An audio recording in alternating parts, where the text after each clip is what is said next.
Buried beneath decades of official silence, in the remote hills of eastern Oregon, lies a truth so horrifying that local authorities suppressed it for over a century.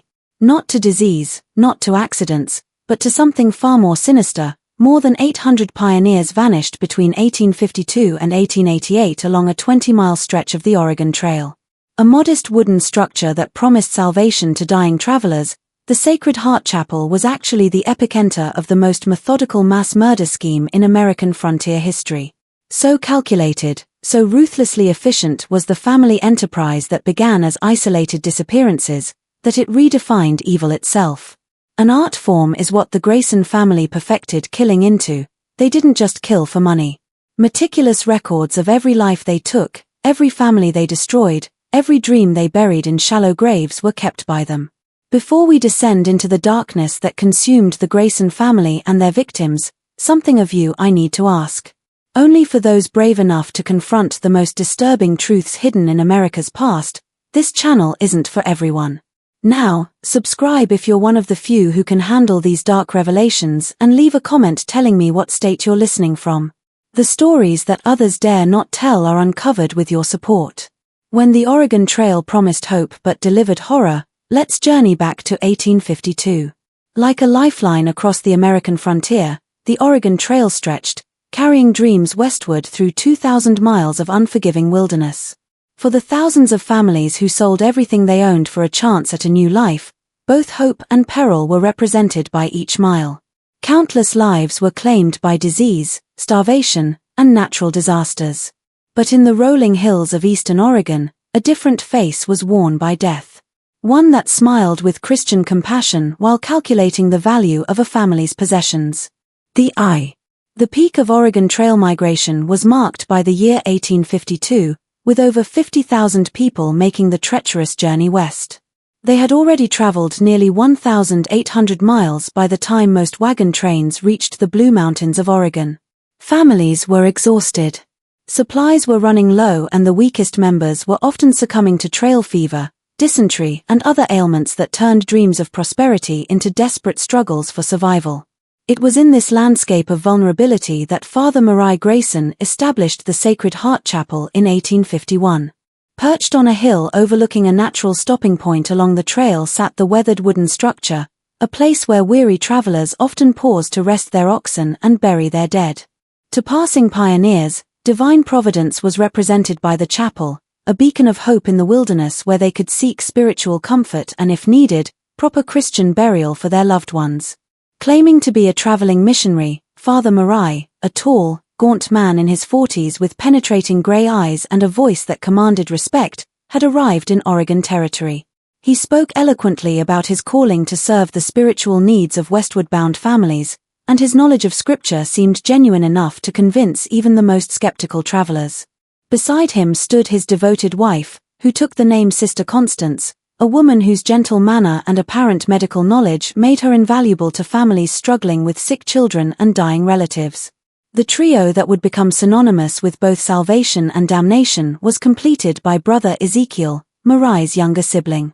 Where Macabre possessed the commanding presence of a natural leader, the practical one was Ezekiel, skilled with his hands, knowledgeable about livestock, and always ready to help struggling families repair their wagons or tend to their animals.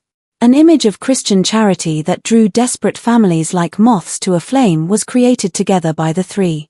Modest but well-maintained was the chapel itself, built from local timber with a small cemetery adjacent to the main building. Rough-hewn pews faced a simple altar adorned with a wooden cross that Macabre claimed to have carved himself inside. Its unusually large basement was the building's most distinctive feature, which the Graysons explained as necessary storage for supplies they kept on hand to help destitute travelers. Sparse was the surrounding community, a few scattered homesteads and a small trading post about 15 miles to the east. Well served was the Graysons by this isolation, as it meant fewer witnesses to their activities and less chance of outside interference. Generally spoke well of the family did local settlers who had encountered them, praising their generosity and Christian devotion. After all, who else would dedicate their lives to ministering to dying strangers in the middle of nowhere? Their understanding of the trail's brutal realities was what made the Graysons particularly effective. They knew that by the time families reached their location, many would be dealing with serious illness, dwindling supplies, and the psychological exhaustion that came from months of hardship. They positioned themselves as the answer to these problems. Not just spiritual guides, but practical helpers who could provide medical care, supplies, and even temporary shelter for families too weak to continue immediately. Never seemed to matter much to desperate families did the denomination question. Whether they were Methodist, Baptist, Presbyterian, or any other Protestant faith, the Graysons adapted their approach accordingly. Well versed in various Protestant traditions was Macabre and could quote scripture in whatever style best comforted his audience. Crucial was this flexibility on the frontier where denominational differences often took a backseat to simple survival. On September 23, 1852, occurred the first recorded disappearance, though investigators would not piece together the timeline until decades later. The Morrison family, James, his pregnant wife Elizabeth, their 3 young children, and Elizabeth's elderly father had been traveling with a wagon train that had dispersed after reaching the Oregon Territory. They decided to push on alone toward their final destination, like many families, confident they could cover the remaining miles without the protection of a larger group. When the Morrisons' wagon developed a broken axle just 2 miles from the Sacred Heart Chapel, divine intervention it seemed like. The chapel appeared like a gift from the Almighty. James Morrison would later be quoted in territorial records as saying, when he spotted it from the ridge where his wagon had broken down. Brother Ezekiel, who seemed to have an uncanny ability to appear just when travelers needed help most, arrived at the broken wagon within hours of the accident. Brother Ezekiel said in the slow, measured cadence that would become his trademark, "The Lord has placed you near our humble chapel for a reason. Sister Constance has birthed many babies, and your Elizabeth looks ready to deliver any day now. Father Macabre would consider it an honor to provide sanctuary while you repair your wagon and prepare for the blessed arrival." Gratefully accepted the invitation did the Morrison family, moving into the small cabin adjacent to the chapel that the Graysons maintained for exactly such purposes. For 3 days, perfectly normal everything seemed. Gentle care was given to Elizabeth by Sister Constance. Brother Ezekiel helped James work on the wagon repairs, and spiritual comfort was provided by Father Macabre to the anxious family. The children played in the chapel yard, while Elizabeth's father, Samuel, rested his arthritic bones in the cabin's comfortable rocking chair. On the 4th day, things began to change. The first to fall ill was Elizabeth's father, complaining of severe stomach cramps and nausea. Attributed to trail sickness, a catch-all term for the various ailments that plagued travelers, Sister Constance began administering what she called blessed remedies that she prepared from herbs and other ingredients kept in the chapel's basement. "The Lord provides healing through nature's bounty," she would say while mixing her concoctions. But sometimes the body must purge itself of toxins before the healing can begin. Within hours of taking Sister Constance's medicine, worsened dramatically did Samuel's condition. A grayish pallor took on his skin. Laborde became his breathing, and he began experiencing violent episodes of vomiting and diarrhea. Growing alarmed, James Morrison asked if they should seek help from the trading post to the east. But patience was counseled by Father Macabre. "Brother James," the preacher said, placing a reassuring hand on the younger man's shoulder, "I have seen this sickness many times on the trail. It must run its course. Moving Samuel now would surely kill him. We must trust in the Lord's timing and Sister Constance's healing gifts."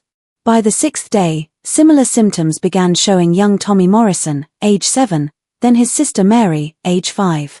Worked tirelessly did Sister Constance, preparing more remedies, administering what she called purifying treatments, and keeping vigil over the increasingly sick family members. To James and Elizabeth, still healthy but exhausted from caring for their loved ones, the woman seemed like a saint sent by God to help them through their trial. Far more sinister was the truth. Carefully measured doses of arsenic were contained in the blessed remedies that Sister Constance administered with such apparent devotion, which the Graysons had discovered could be obtained from local mining operations under the pretense of pest control. Those of various trail diseases were perfectly mimicked by the symptoms: the stomach cramps, nausea, skin discoloration, and eventual organ failure, making the murders virtually undetectable to grieving family members who had already witnessed so much death and suffering during their journey west. On the 7th day died Samuel Morrison, followed by Tommy on the 9th and Mary on the 11th, accompanied by elaborate Christian rituals performed by Father Murray was each death, who spoke movingly about the deceased joining their Heavenly Father and finding peace after their earthly suffering.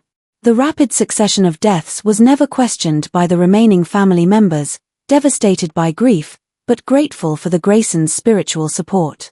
After all, entire families had been known to succumb to disease on the trail.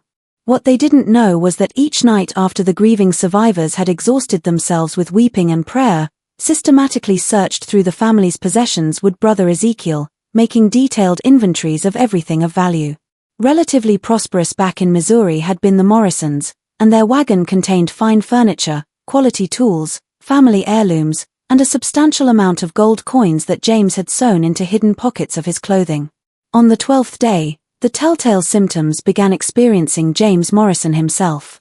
Now in the early stages of labor, and terrified that she would lose her husband as well as her children and father, Elizabeth begged Sister Constance to do everything possible to save him. Particularly chilling by those who eventually uncovered the truth would later be remembered as the woman's response. "My dear child," Sister Constance said, holding Elizabeth's trembling hands. "Some illnesses are God's way of calling his children home. We must not question his wisdom. Only trust in his mercy. Your husband will join your precious babies in paradise, and you will raise your new child, knowing that your family awaits you in glory." Just hours before Elizabeth gave birth to a son who would live only long enough to be baptized by Father Murray, James Morrison died on the 14th day.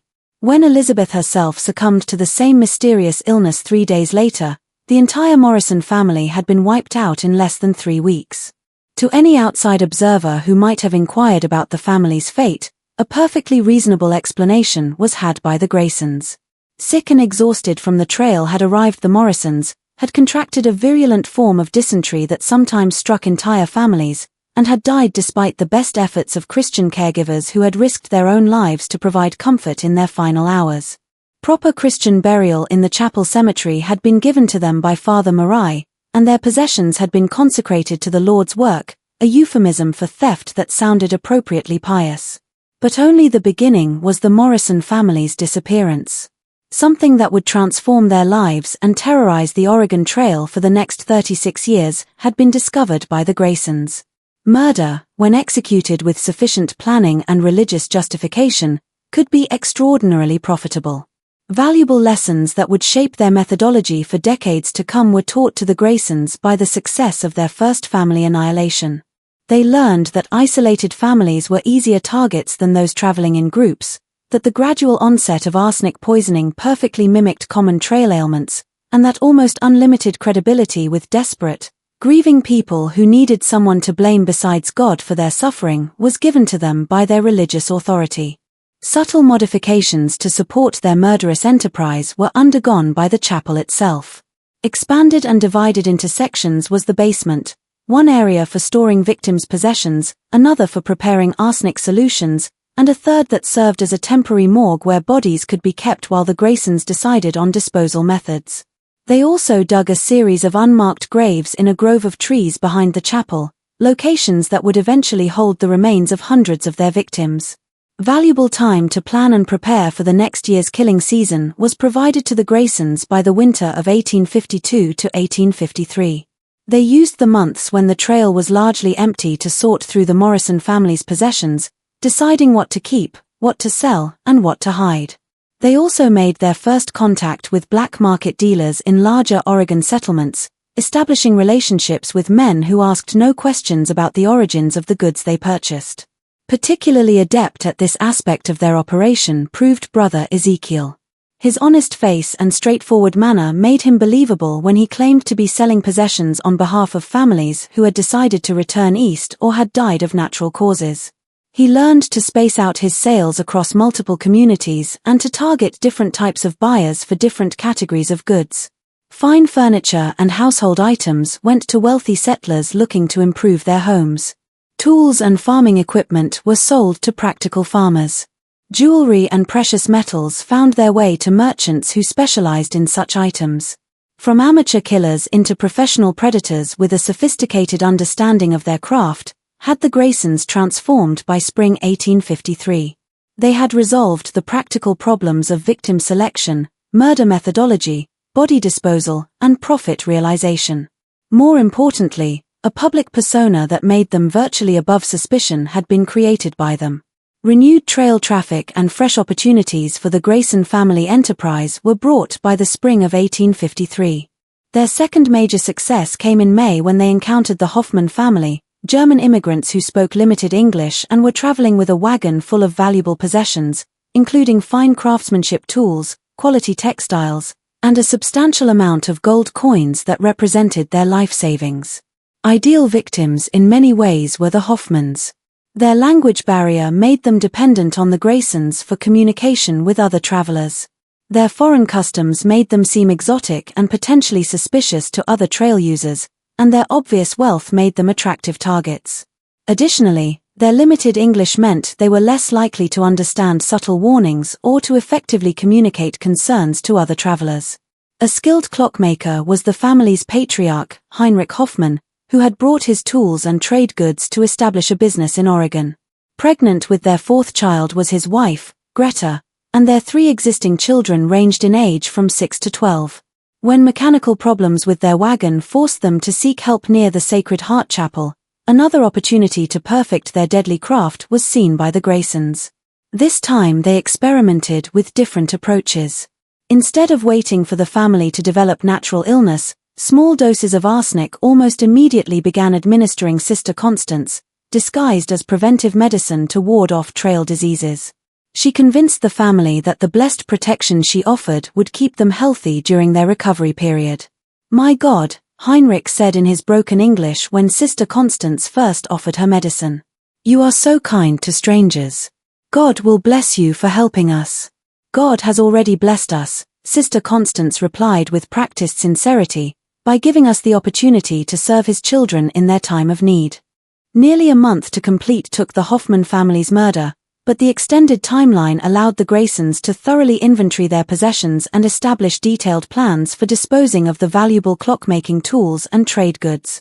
It also gave them time to study the family's routines and relationships, knowledge that would prove valuable in their future operations. By the end of 1853, 3 complete families totaling 16 people had been successfully murdered by the Graysons, and they had begun to see their operation as a business that required the same careful planning and attention to detail as any other profitable enterprise. They started keeping records, not just of their victims' possessions, but of their methods, their mistakes, and their successes. A horrifying window into the systematic nature of the Grayson family's crimes would eventually be provided by these records, discovered decades later in the chapel's hidden basement compartments. Written in Father Marai's precise handwriting, detailed entries for each family they murdered were contained in the ledgers, including names, dates, possessions taken, disposal methods used, and profits realized from selling stolen goods. A cold, businesslike style that treated human lives as inventory items were the entries written in. A typical entry might read, Morrison family, 5 souls departed, September-October 1852. Possessions included 2 gold coins, furniture items, quality tools, bodies interred in Grove Section C. Estimated profit $400. Method: arsenic via medicinal teas. Duration 17 days. Lessons learned: reduced dose frequency to extend timeline and reduce suspicion. Actively seeking their help began attracting victims the Graysons as word of their charitable work spread along the trail. Families who had heard about the good Christian folk who provided aid to travelers would sometimes seek out the Sacred Heart Chapel specifically, walking directly into the trap that the Graysons had so carefully constructed. Significantly, during their second year of operation evolved the Graysons' methodical approach to mass murder. They had learned from their early experiences that success required not just effective killing techniques, but also sophisticated systems for managing every aspect of their deadly enterprise. Father Marai, with his analytical mind and leadership skills, began treating their operation like a business that happened to involve murder rather than a series of random killings. A turning point in their methodology was marked by the summer of 1854 when they encountered the Weatherby family from Tennessee. A former Confederate officer was Charles Weatherby, who had decided to seek his fortune in Oregon rather than rebuild his war-torn plantation. He traveled with his wife Margaret, their twin daughters Sarah and Susan, aged 15, and Margaret's younger brother David, a skilled blacksmith who had brought his complete set of professional tools. What made the Weatherby case significant was not just their wealth, though Charles had converted most of his remaining assets into gold coins and jewelry that he kept hidden in a specially constructed compartment in his wagon, but their intelligence and natural suspicion. A military officer had been Charles, trained to notice details and assess threats. An educated woman was Margaret, who had read extensively about trail dangers and was naturally cautious about trusting strangers. When the Weatherby wagon developed will problems near the chapel, initially resisted the Graysons' offers of assistance did Charles. He had heard stories about travelers who had accepted help from strangers and never been seen again, and something about the isolated location and the convenient timing of Brother Ezekiel's appearance made him uneasy. "I appreciate your Christian charity," Charles told Father Murray during their first meeting, "but we've got the skills and tools to handle our own repairs. We'll be moving on directly." However, expert at reading people and adapting his approach accordingly had become Father Murray. Rather than pressing the issue, he withdrew gracefully, mentioning casually that Sister Constance had mentioned seeing signs of sickness in the area, possibly cholera or dysentery, and suggesting that the family might want to consider staying put until they were certain none of them had been exposed. "Of course, Brother Charles," Murray said with apparent understanding. "A wise man protects his family, but I would feel remiss in my Christian duty if I didn't mention that Sister Constance has been treating several cases of trail fever in the past weeks. The symptoms can take time to manifest, and traveling while infected can spread the disease and weaken the body's defenses." Exactly the effect Murray intended had the mention of disease. Margaret Weatherby, already exhausted from months of trail life and worried about her daughter's health, began to reconsider their quick departure. When young David developed a mild fever the next day, a fever that Sister Constance claimed was an early symptom of the regional sickness, the family's resistance crumbled. "Perhaps," Margaret suggested to her husband, "we should accept their offer of shelter just until we're certain David isn't seriously ill." Reluctantly agreed Charles, but his military training made him maintain a level of alertness that posed a challenge for the Graysons. Unlike their previous victims who had been desperate and grateful, everything with calculating eyes was watched by Charles and pointed questions were asked about the family's background and the fate of other travelers who had sought their help. By providing him with carefully crafted stories about their successful treatment of previous families adapted the Graysons. They showed him the chapel cemetery, pointing out graves that they claimed belonged to travelers who had arrived already dying and had received proper Christian burial. They even introduced him to testimonial letters, forged documents, supposedly written by grateful families who had recovered from serious illnesses and continued safely to their destinations.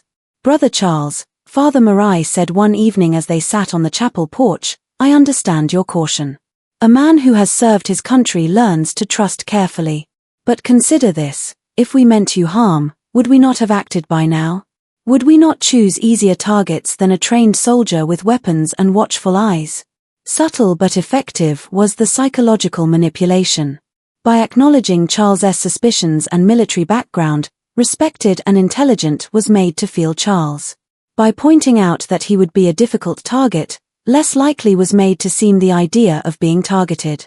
Most importantly, by demonstrating apparent openness and honesty, gradually lowered were Charles's defenses. Nearly 6 weeks to complete took the actual murders of the Weatherby family, representing the longest timeline the Graysons had yet attempted. Extremely small doses of arsenic began with Sister Constance, administered through water that she claimed had been blessed for healing and recommended for preventing the spread of disease.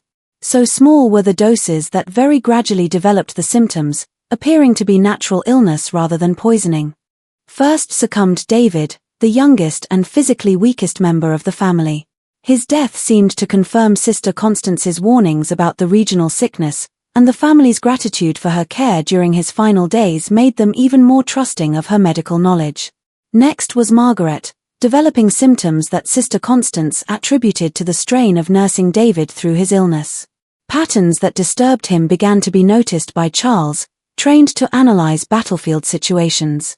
The fact that he and his daughters remained healthy while the others grew sick, the peculiar nature of the symptoms, and the Graysons' consistent presence during the worst moments of each family member's illness all contributed to a growing sense of unease.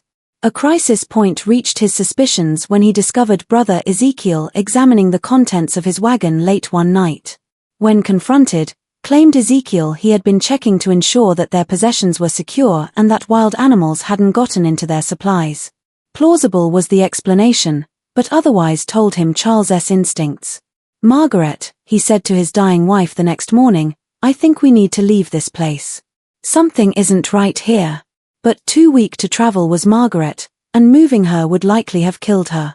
Trapped between his growing suspicions and his love for his family found himself Charles. He couldn't abandon his dying wife, but he also couldn't shake the feeling that staying would doom them all. The resolution came when a discovery that confirmed his worst fears was made by Charles. While searching for medical supplies in the chapel basement, upon a hidden compartment containing possessions that clearly belonged to other travelers, he stumbled. Items that were too personal and too valuable to have been willingly abandoned by their owners.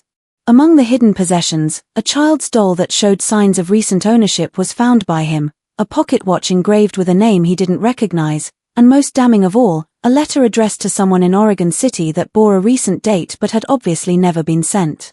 The letter, written in a woman's handwriting, described arriving safely at a chapel and thanking God for the kindness of the Christian family who was caring for her sick children. That he had discovered evidence of previous murders realized Charles, and that his family was being systematically poisoned by the very people who claimed to be saving them. But too late came his realization. That night died Margaret, and the next morning he awoke feeling the familiar symptoms that had preceded each family member's death. What Charles didn't know was that carefully had been watching him the Graysons, had noticed his growing suspicions, and had decided to accelerate his poisoning before he could act on his concerns. A massive dose of arsenic into Charles's evening meal had been slipped by Father Marai, ensuring that the former soldier would be too weak to pose a threat. As Charles lay dying, his twin daughters at his bedside, a desperate attempt to warn them about the Graysons' true nature was made by him. But his words were dismissed as the ramblings of a fevered mind, and the girls continued to trust the people who were slowly murdering them. Several important lessons were taught to the Graysons by the Weatherby case. First, that intelligent, suspicious victims required more sophisticated manipulation techniques. Second, that extending the murder timeline, while riskier, actually made their crimes more believable and profitable. Third, that better methods for detecting and managing victims who became suspicious of their activities were needed by them. Most importantly, the case demonstrated that even trained, intelligent people could be successfully deceived and murdered if the right psychological techniques were applied with sufficient patience and skill. Confidence to target increasingly wealthy and prominent families was given to the Graysons by this realization, knowing that their methods could overcome even the most careful and suspicious travelers. Improvements in their evidence disposal procedures were also led to by the discovery of evidence from previous murders in the chapel basement.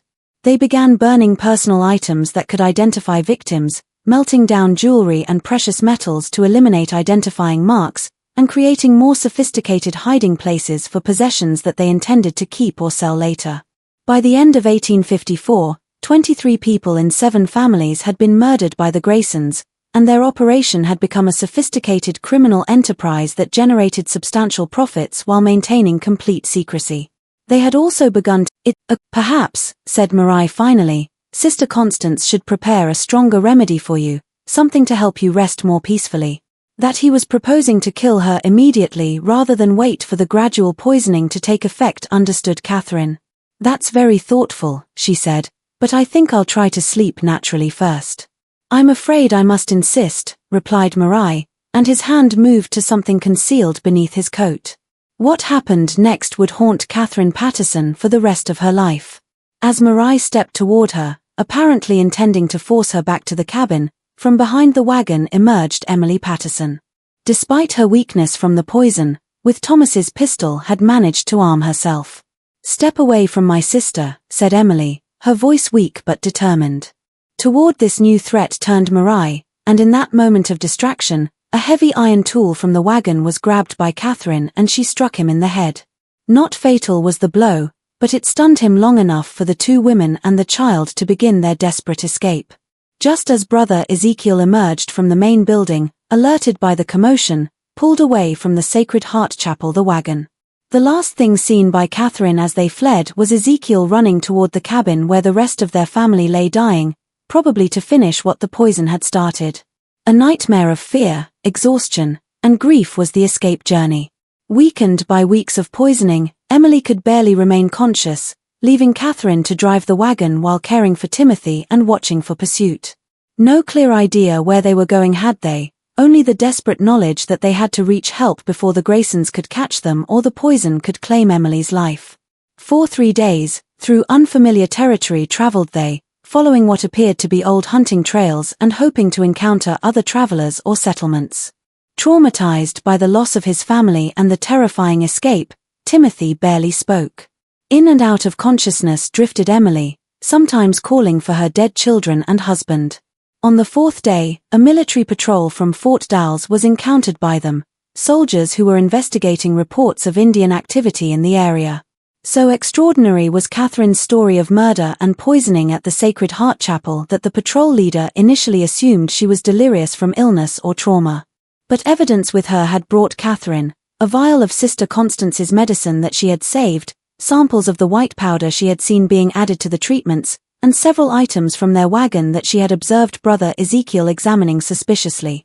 Most importantly, as a witness she had Emily, and although barely coherent was Emily, consistent with arsenic poisoning were her symptoms. The true scope of the Graysons' crimes would be exposed by the military investigation that followed, but it would also reveal that just in time had escaped the 3 family members. When soldiers arrived at the Sacred Heart Chapel, dead found they Thomas Patterson and his 3 older children, their bodies showing clear signs of arsenic poisoning. Vanished had the Graysons themselves, taking with them most of the stolen possessions that had been hidden in the chapel basement.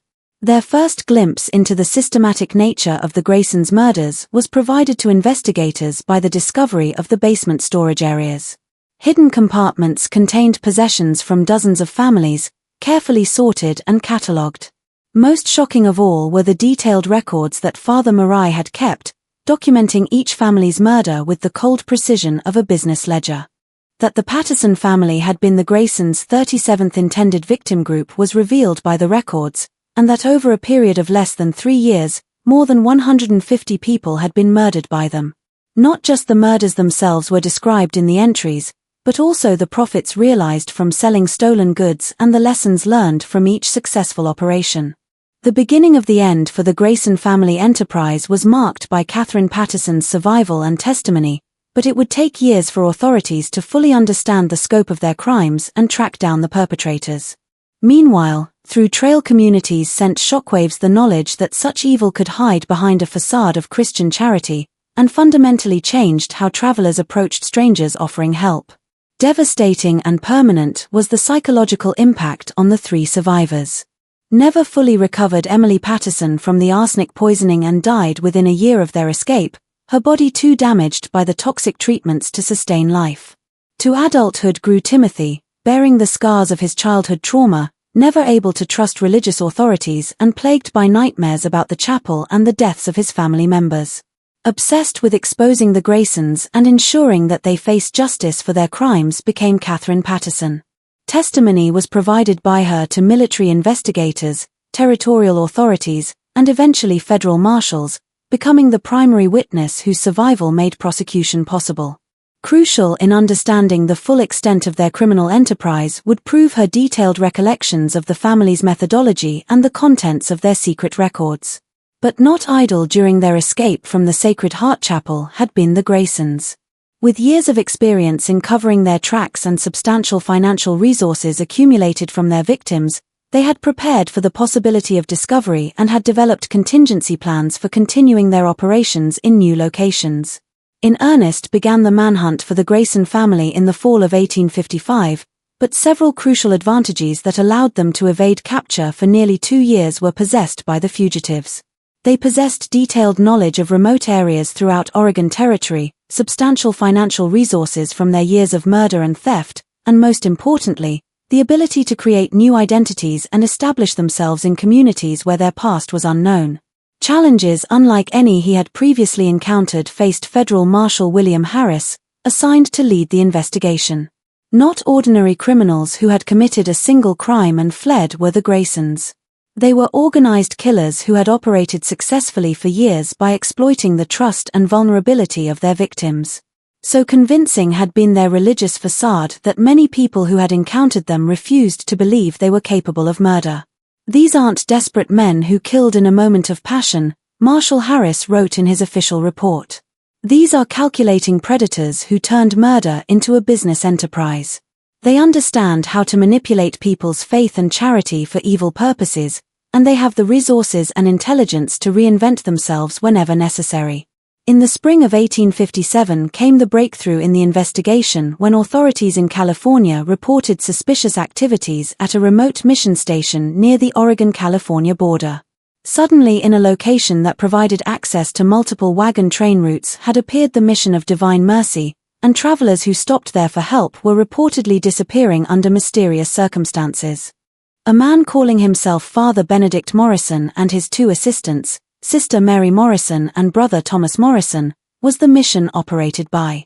A dedicated religious family providing charitable services to travelers in need, they appeared to casual observers. But from Catherine Patterson's testimony and the evidence found at the Sacred Heart Chapel recognized the operational pattern. Marshall Harris, strategically chosen to intercept families traveling between Oregon and California, was the mission's location, groups who were often isolated, exhausted, and vulnerable to offers of assistance. Larger than the original chapel was the building itself, with expanded basement areas and multiple outbuildings that could serve various purposes in a murder and theft operation. Most significantly, reports of missing families that matched the Graysons' preferred victim profile had been received by local authorities in Northern California. Wealthy families traveling alone or in small groups would seek help at the mission and then simply vanish, leaving no trace of their planned destinations or current whereabouts. A team of federal agents and military personnel to investigate the mission was assembled by Marshall Harris, but he was determined not to repeat the mistake that had allowed the Graysons to escape from the Sacred Heart Chapel. Carefully planned and executed to prevent the suspects from fleeing or destroying evidence would be the approach this time. Several weeks conducting surveillance of the mission from concealed positions in the surrounding hills spent the investigation team. What they observed confirmed their worst suspicions. Indeed, the Morrison family was the Graysons, and they had not only resumed their murderous activities but had refined their methods based on their previous experience. During the surveillance period, the arrival of the Henderson family from Missouri was witnessed by agents, a prosperous farming family with 4 children who were traveling to California to establish a new homestead. Loaded with farming equipment, household goods, and what appeared to be substantial financial resources was the family's wagon. With disturbing precision followed the Graysons' established pattern their approach to the Henderson family. Father Murray, now calling himself Father Benedict, greeted the family with apparent warmth and immediately began assessing their wealth and vulnerability. Sister Constance, using the name Sister Mary, quickly identified which family members might be most susceptible to her medical treatment. Brother Ezekiel, now Brother Thomas, began evaluating their possessions and transportation.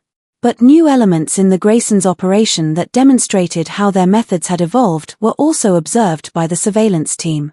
They had recruited several accomplices, local men who posed as legitimate traders and scouts but who actually served as lookouts and assistants in the murder process.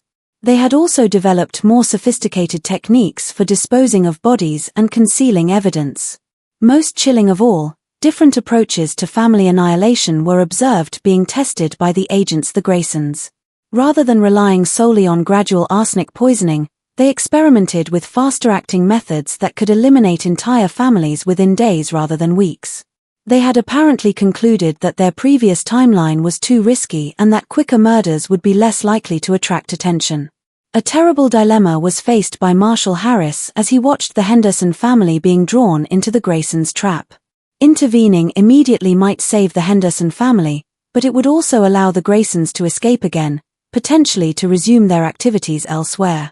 Waiting for more evidence might provide the proof needed for successful prosecution, but it would almost certainly result in the deaths of innocent people. The decision was made for him when one of his agents observed Brother Ezekiel administering what appeared to be a large dose of poison to the youngest Henderson child. The boy, who had been healthy and active that morning, suddenly became violently ill after drinking milk that Ezekiel had personally delivered to him. "We move now," Harris told his team. "We can't let another family die while we gather evidence." On June 15, 1857, began the raid on the Mission of Divine Mercy at dawn, nearly 2 years after the Graysons' escape from the Sacred Heart Chapel. Federal agents and military personnel surrounded the compound while the family was still asleep, preventing any possibility of escape or evidence destruction. What they found inside the mission buildings exceeded even their worst expectations. Possessions from at least 20 families were contained in the basement areas, far more than could have been accumulated during the Graysons' brief time at this location. Detailed records of murders committed not just in Oregon and California, but also in other territories where the family had apparently operated before establishing their Oregon base were revealed by hidden compartments.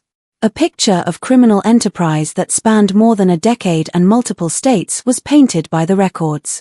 Since at least 1845 had been murdering travelers and stealing their possessions, the Graysons, moving from location to location as circumstances required and leaving behind a trail of death that investigators were only beginning to understand. Entries that revealed the psychological evolution of the family's criminal activities were contained in Father Marai's journals.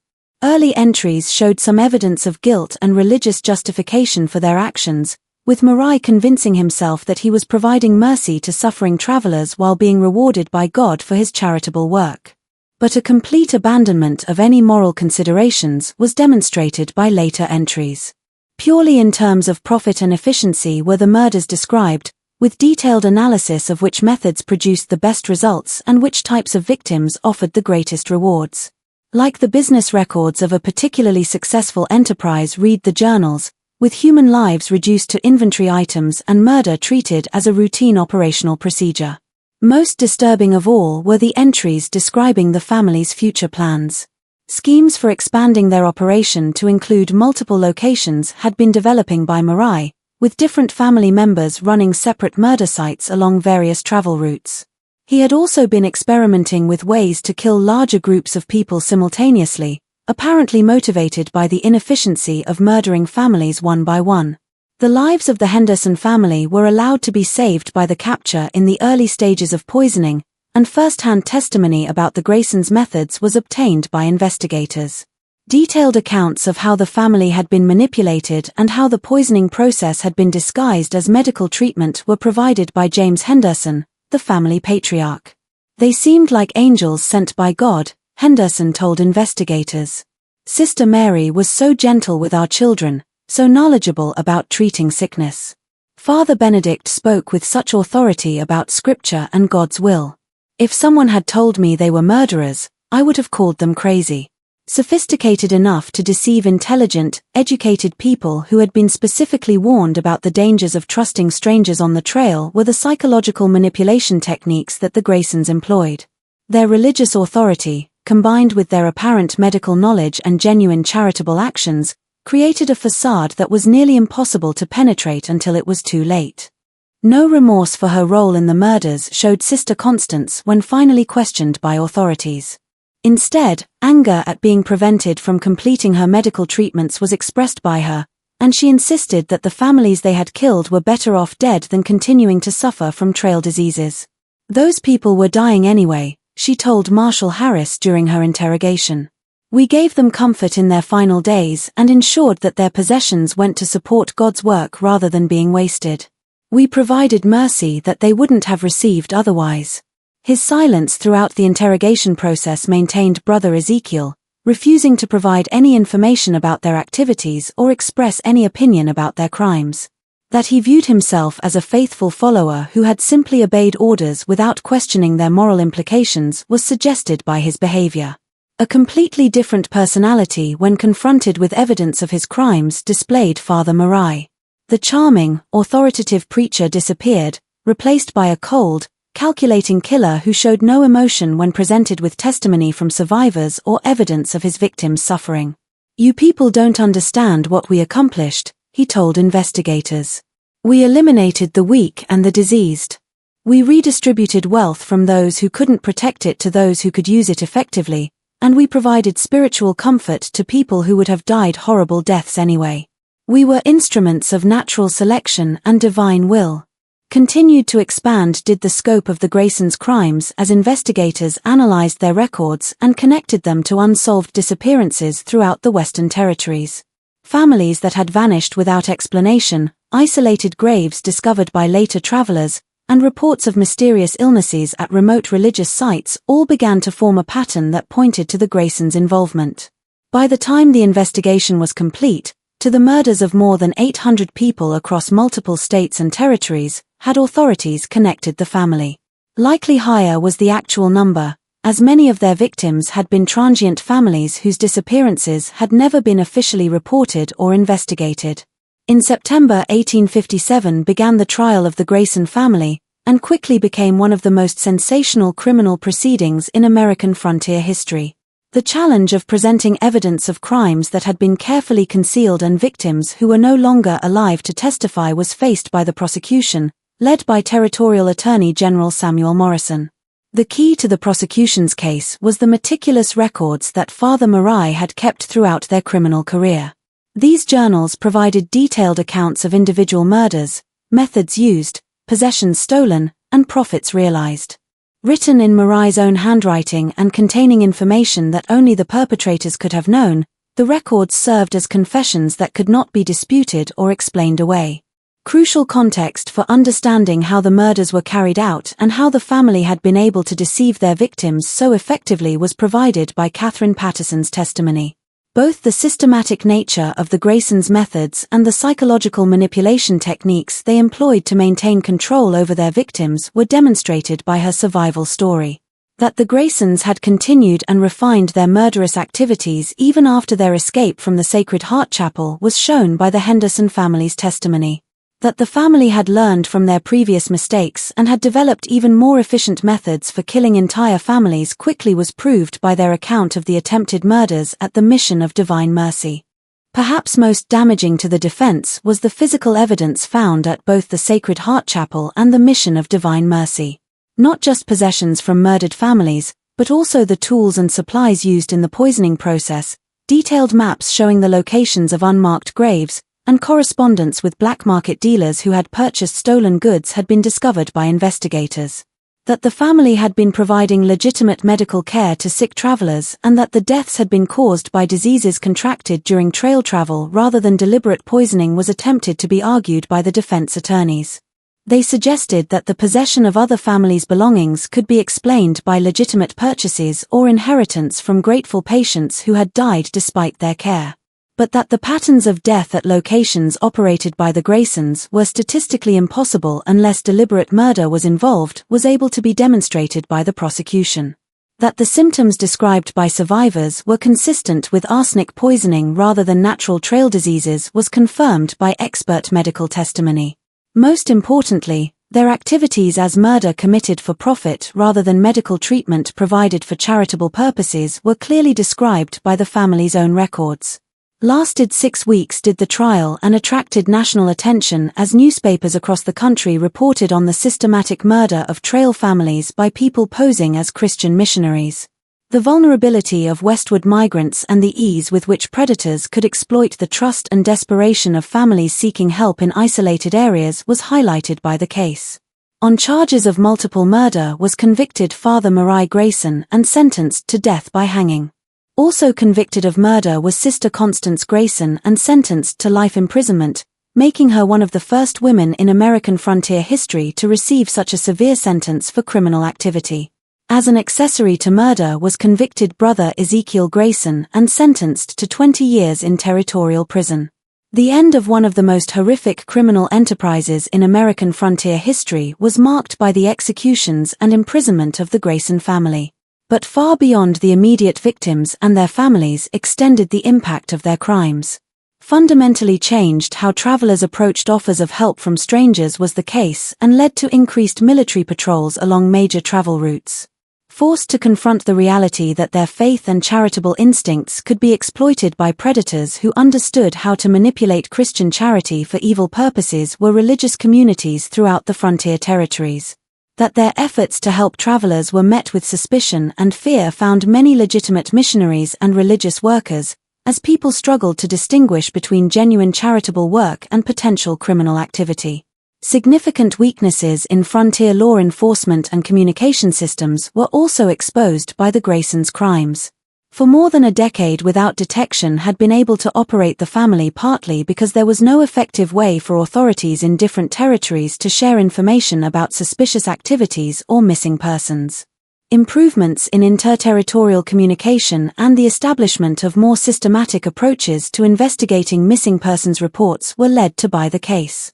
Never fully recovered from her traumatic experience with the Grayson family did Catherine Patterson, the survivor whose testimony had been crucial to the prosecution. The remainder of her life advocating for improved protection of travelers and working with law enforcement agencies to identify and investigate suspicious activities at remote religious sites was spent by her. To adulthood grew her nephew Timothy, the young boy who had survived the family's attempted murder, bearing psychological scars that affected his entire life. Never married he, never had children of his own, and his adult years working as a frontier guide were spent by him, helping other families avoid the dangers that had destroyed his own family.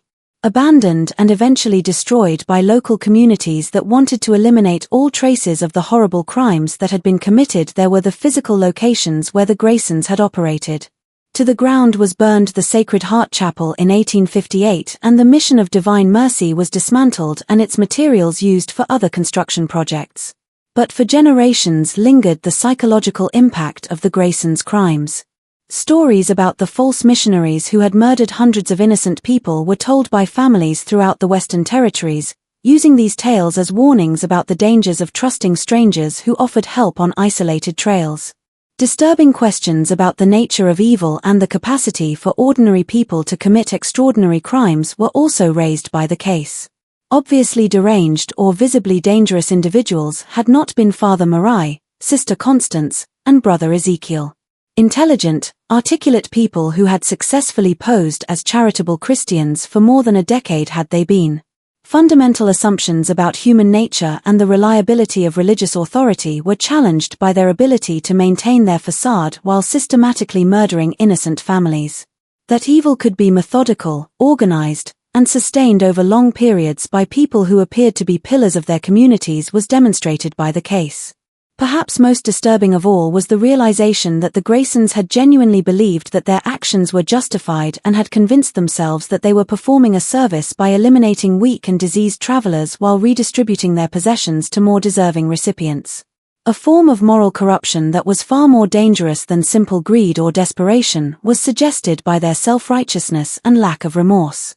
As a reminder that the American frontier was shaped not just by the courage and determination of honest pioneers, but also by the predators who sought to exploit their vulnerability and trust, serves the legacy of the Grayson family murders. A dark chapter in the story of westward expansion represent the 800 people who died at the hands of the false missionaries, a chapter that reveals the full range of human capacity for both good and evil. As a testament to the importance of vigilance, the dangers of blind trust, and the terrible price that innocent people can pay when evil disguises itself as righteousness, stands their story. In the end, that the most dangerous predators are often those who understand exactly how to exploit our noblest instincts for their own malevolent purposes remind us the Graysons' crimes. Today, more than a century and a half after the Graysons met their justice, their story continues to haunt the collective memory of the American West. The families they destroyed, the trust they betrayed, and the lives they cut short serve as permanent reminders that evil can flourish anywhere human vulnerability and desperation create opportunities for exploitation. A counterpoint to the darkness of the Graysons' legacy is provided by the courage of survivors like Catherine Patterson, who risked everything to expose the truth and seek justice for the dead. Not only brought the killers to justice her testimony, but also saved countless future lives by alerting authorities and the public to the dangers posed by predators who used religious authority to mask their criminal activities. In remembering the Grayson family's crimes, not just the victims who died are honored by us, but also the survivors who found the strength to fight back against evil and ensure that justice was finally served. That even in humanity's darkest moments, there are always those who will stand up for truth and refuse to let evil triumph unchallenged is reminded by their story. What do you think about this chilling tale from America's frontier past? Does it change how you view the romanticized stories of westward expansion? The darkest aspects of human nature and the terrible price of misplaced trust are revealed by the Grayson family's systematic exploitation of Christian charity. If this story has given you chills and made you think about the hidden dangers that lurked on the frontier trails, share it with someone who loves dark historical mysteries. Hit that like button to support content that brings these forgotten horrors to light, and subscribe so you never miss the disturbing truths that shaped America's past. The next time you hear stories about the brave pioneers who conquered the American West, remember that they also had to survive predators like the Graysons, people who turned murder into a family business and hid their evil behind the mask of religious devotion.